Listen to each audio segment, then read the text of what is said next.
नमस्कार साथियों। मेरा नाम वरुण है। मैं भारतीय जनसंचार संस्थान नई दिल्ली का छात्र हूँ और आज हमारी इस खास बातचीत की श्रृंखला में हमारे साथ हैं श्री विकास सिंह गौतम जी।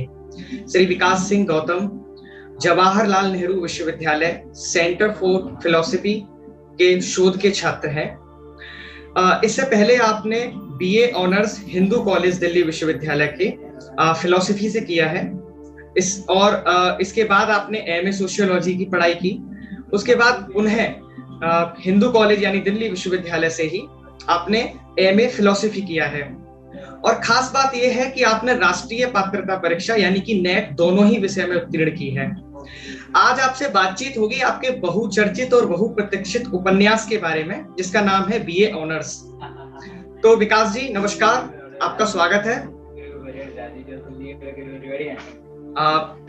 विकास जी आप मेरी धन्यवाद वरुण जी, आपका सहृदय आभार कि आपने मुझे अपने इस मंच पर आमंत्रित किया। जी विकास और हृदय की गहराइयों से आपका आभार। जी जी।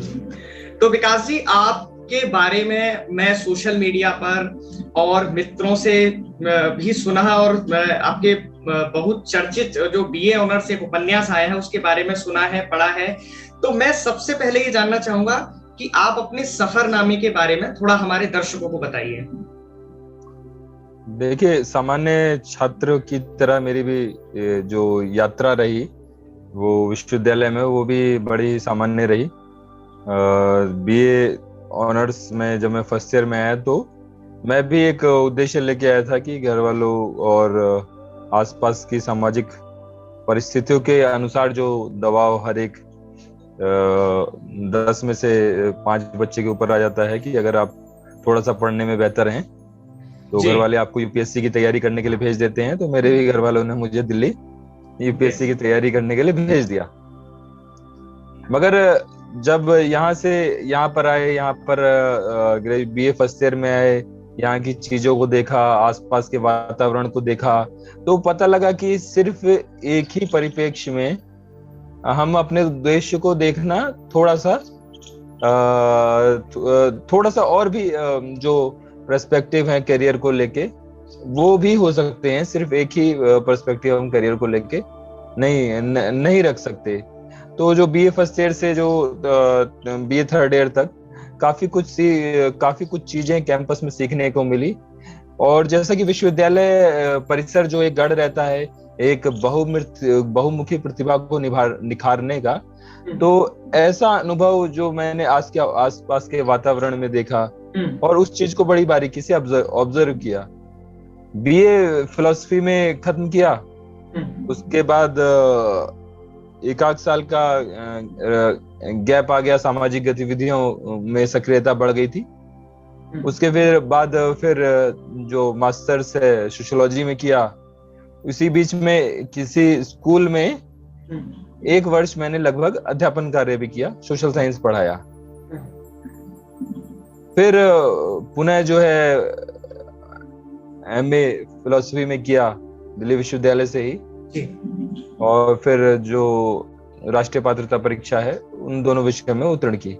तो ये एक सामान्य विद्यार्थी के जो जीवन में होता है लगभग वही हमारे साथ हुआ है। तो इस उपन्यास में जो एक ऑब्जर्वेशन है यूनिवर्सिटी के आसपास के वातावरण को, उसे दिखाने का प्रयास किया गया है। जी विकास जी, आपने कहा सामान्य विद्यार्थी के जीवन की बात कही, लेकिन मुख्य बात यह है कि आप एक और दर्शन शास्त्र की पढ़ाई कर रहे थे, समाज शास्त्र की पढ़ाई कर रहे थे। उस बीच में कैसे एक उपन्यास लेखन की तरफ, यानी लेखन एक दूसरी विधा है साहित्य से जुड़ी हुई, उधर आपका ध्यान कैसे आकर्षित हुआ? सबसे महत्वपूर्ण बात इसमें यह है कि किसी चीज का आरंभ ही किसी भी प्रक्रिया का आरंभ भी, किसी भी कार्य का आरंभ भी उस कार्य का महत्वपूर्ण अंग होता है। ऐसा मेरे मन में काफी बार विचार आया कि कुछ चीजें करनी है, कि एक ऐसा मन में संकल्पना आई थी कि उपन्यास लिखना है। और ये संकल्पना जब आई तो एक उसकी शुरुआत हुई। इससे पहले मैं बता देना चाहता हूँ कि पहले भी मैं शॉर्ट स्टोरी लिखता रहा हूँ और ग्रेजुएशन के दौरान से लगभग मैं 10 से 11 शॉर्ट स्टोरी अभी लिख चुका हूँ और 20 से 25 कविता लिख चुका हूँ। तो लिखने का जो आइडिया था वो बहुत पहले से था। हाँ, जब शुरुआत हुई तो उसका महत्वपूर्ण था जिसकी शुरुआत हुई थी, और उस शुरुआत को ये आगे बढ़ाते गए। कभी लिखा, कभी नहीं लिखा, कभी 1 महीने तक लेखन नहीं किया, कभी लिखा और कभी गैप भी रहा। तो जैसे जैसे विचार आते रहे, जैसे जैसे आसपास के इंसिडेंट्स को देख के, आसपास की घटनाओं को देख के जो ऑब्जर्वेशन था उसको देखकर, और जो पूरा कहानी बनाई गई और उसे एक अंतिम रूप तक ले गए। तो आरंभ हुआ, बीच में फिर कार्य थोड़ा सा रुका, थोड़ा सा चलता रहा, और फिर जो है अंत जो है उसका, उपन्यास का अंत भी जो है, आज जब आरंभ हुआ है तो अंत भी होगा। उसी दर्शन के साथ जो है इस उपन्यास को थोड़ा सा विलंब करके जो है अंत करके, और इसे जो है फाइनली पब्लिश होने के लिए दे दिया गया था। जी विकास जी, हमारे देश की बहुत अधिक मतलब एक बड़ी आबादी गांवों की तरफ रहती है या फिर शहरों से अलग रहती है। तो हम सबका सपना रहता है खास करके इस उम्र पे कि वो एक बड़े विश्वविद्यालय जाएं, कहीं बाहर जाकर किसी शहर में जाकर पढ़ाई करें। ऐसे में आपने तमाम अनुभवों को समेटने की कोशिश की है, लेकिन अगर मैं आपसे पूछूं कि इस उपन्यास का सबसे दिलचस्प किस्सा जिसने आपको सबसे ज्यादा प्रभावित किया हो और जो सबको जानना चाहिए, वो क्या है? अगर आप थोड़ा सा मुझे उसके बारे में बताएं तो। सबसे महत्वपूर्ण किस्सा ये तो कह पाना मेरे लिए भी थोड़ा मुश्किल होगा, क्योंकि जब आप पुस्तक को पढ़ेंगे तो आपको सारी चीजें महत्वपूर्ण लगेंगी, और उन जब चीजों को जब आप पढ़ेंगे तो अपने से कहीं ना कहीं आपको कनेक्ट कर पाएंगे। तो जब जब अपने से कनेक्ट कर पाएंगे तो आपको वो महत्वपूर्ण अंश जो है उपन्यास से आपको मिल जाएगा, और वो समझ भी आ जाएगी कि क्या आपके लिए महत्वपूर्ण हो सकता है। जी विकास जी, मैं ये जो समझ पा रहा हूँ कि इसका जो टारगेट ऑडियंस है आपके उपन्यास का वो एकदम फिक्स है। अगर मैं आपसे ये पूछूं कि इसके अलावा जो आयु वर्ग के लोग हैं वो इसको पढ़ें तो क्यों पढ़ें? आपके पास उनको देने के लिए कोई कारण है? सबसे महत्वपूर्ण बात यह है कि किसी भी जो आयु वर्ग की बात बोली आपने, तो यूथ तो है ही, यूथ के अलावा भी जितने और भी लोग हैं वो भी इस उपन्यास को पढ़ें, ताकि उन्हें जो है अपनी पुरानी जो कॉलेज लाइफ के दिनों को याद कर सकें उसको पढ़ के। और मेरे पास कुछ ऐसे रिस्पॉन्सेस भी आए जिसमें उन्होंने पढ़ा और मुझे कहा कि हमें इस उपन्यास को पढ़ के हमें अपने कॉलेज के पुराने दिन याद आ गए। तो इसलिए भी मैं कहना चाहूंगा कि आप इसे पढ़ेंगे तो आप शायद कहीं ना कहीं अपने पुराने दिनों को इस उपन्यास के माध्यम से कनेक्ट कर पाए। फिर भी जी जी जी बताइए। ये एक बहुत बड़ा कारण है।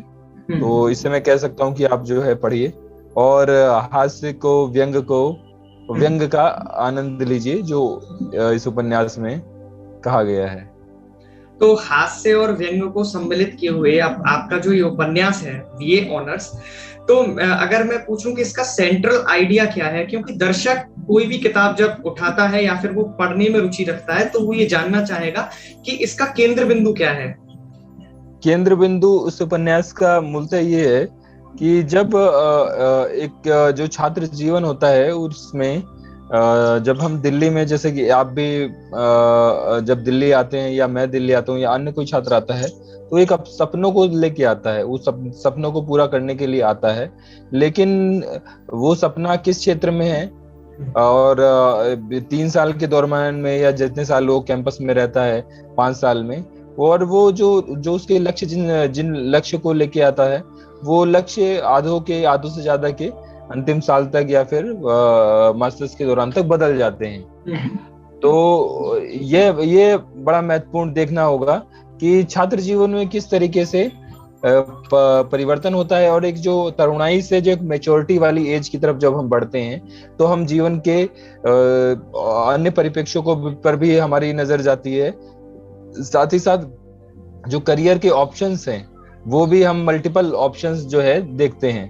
उपन्यास में पॉलिटिक्स भी है, उपन्यास में जो है आसपास का सामाजिक जीवन भी है, उपन्यास में एक कैंपस लाइफ भी है, उपन्यास में एक हमारे आसपास रहने वाले जो छात्र हैं, जो जिसे हम पीयर ग्रुप्स भी बोलते हैं, उसका एक हमारे जीवन पे किस तरीके से इफेक्ट पड़ता है, उसको भी भलीभांति दर्शाया गया है। और किस तरीके से थर्ड ईयर आते आते लोगों के उद्देश्य बदल जाते हैं, उसको एक बड़ी बारीकी से अध्ययन किया गया है। साथ ही साथ जो हमारे जो वरिष्ठ छात्र होते हैं, या फिर जिन्हें कैंपस में काफी अरसा हो गया है, जिन्हें उपन्यास में बाबा भी कहा गया है, वो बाबा लोग जो है किस तरीके से एक छात्र को किस तरीके से मार्गदर्शित करते हैं, किसी को गलत मार्गदर्शन करते हैं, उन सब चीजों को बड़ी बारीकी से उपन्यास में दिखाया गया है। हमारे दर्शक ये जरूर जानना चाहेंगे कि अगर वो आपकी किताब लें तो वो किन किन प्लेटफॉर्म्स पर उपलब्ध है इस समय? ये किताब जो है फ्लिपकार्ट, अमेजन और जो हमारे पब्लिशर हैं उनकी वेबसाइट bookbazooka.com पर, ये इन तीनों ही प्लेटफॉर्म पर उपलब्ध है। तो वहां से आप बड़ी आसानी से किताब को प्राप्त कर सकते हैं।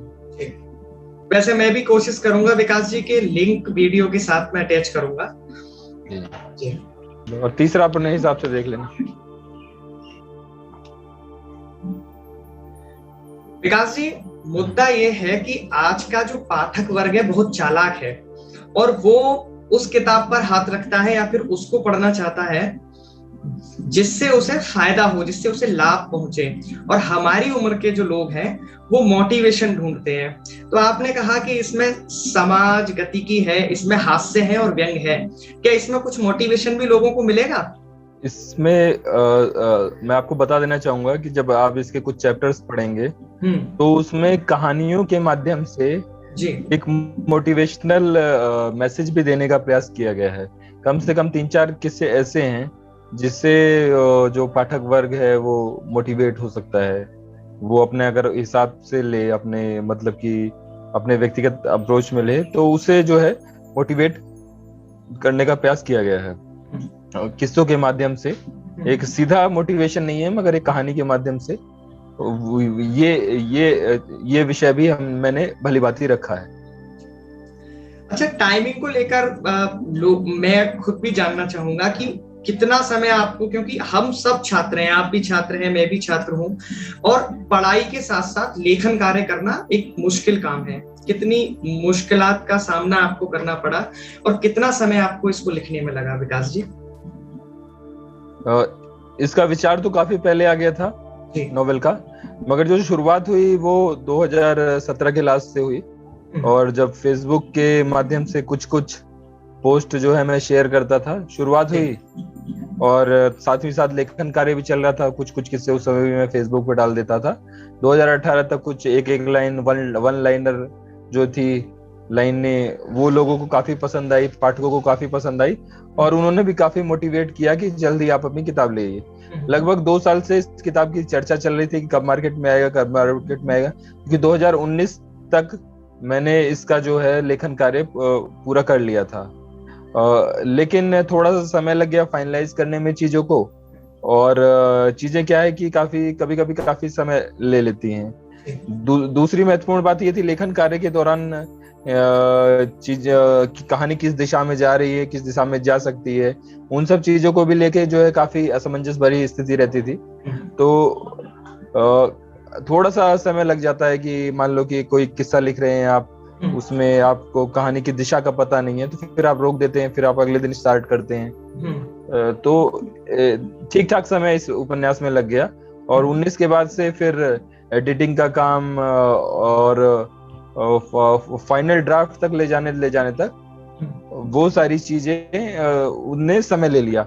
दूसरा ये था कि मेरा प्लान था कि 2019 की मतलब अगस्त या सितंबर तक इसे लॉन्च करने का, लेकिन जो व्यस्तताएं थी, पढ़ाई थी, जिस वजह से काम पोस्टपोन होता गया। उसके बाद कोरोना पहले वाला कोरोना आ गया, फिर चीजें अस्त व्यस्त हो गई, फिर दूसरे वाला आ गया, तो उससे चीजें और थोड़ा सा टाइम चलता गया। लेकिन फाइनली जो है इस बार हमने पूरा एफर्ट लगा के लास्ट के 1 महीने मैंने फाइनल ड्राफ्ट तैयार करके और उपन्यास को फाइनल पब्लिशिंग के लिए भेज दिया। जी विकास जी, आप राजनीति, हास्य, व्यंग्य, समाज गतिकी और जो भी छात्र जीवन के कुछ मुद्दे रहते हैं उनको लेकर लिखे गए इस उपन्यास में मैंने इसके कुछ अंशों को पढ़ा है और मैंने उसमें ये पाया कि उसकी जो भाषा है बड़ी रवा दवा भाषा है। मतलब उसमें अंग्रेजी और हिंदी और अन्य भाषाओं के शब्द भी मिश्रित किए गए हैं, एकदम सरल प्रवाह है उसका। तो ये आपकी योजना थी या इसके पीछे कोई विशेष कारण है?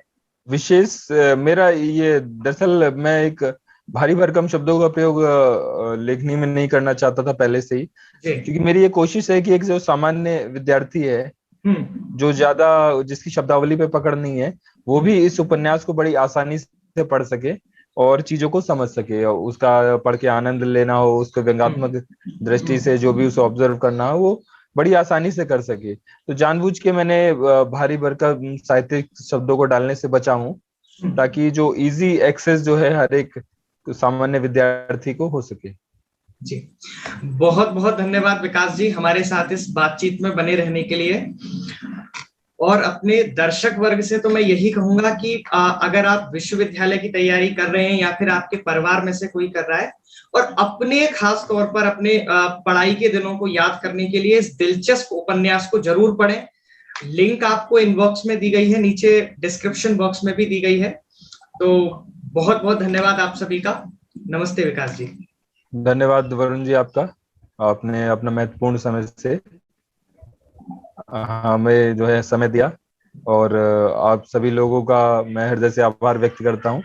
साथ ही साथ जो मेरा इंटरव्यू देख रहे हैं उनसे मैं यही आग्रह करूंगा कि एक बार इस उपन्यास को पढ़िए और मुझे फीडबैक दीजिए, ताकि जो भी कमी रह गई हो, शब्दावली में कमी रह गई हो या कोई चीज आपको अच्छी नहीं लगी हो, तो फीडबैक के माध्यम से मुझे बता दें, ताकि मैं जो उस कमी को एक बार ऑब्जर्व कर सकूं और सुधार कर सकूं। धन्यवाद आप सभी का बहुत बहुत।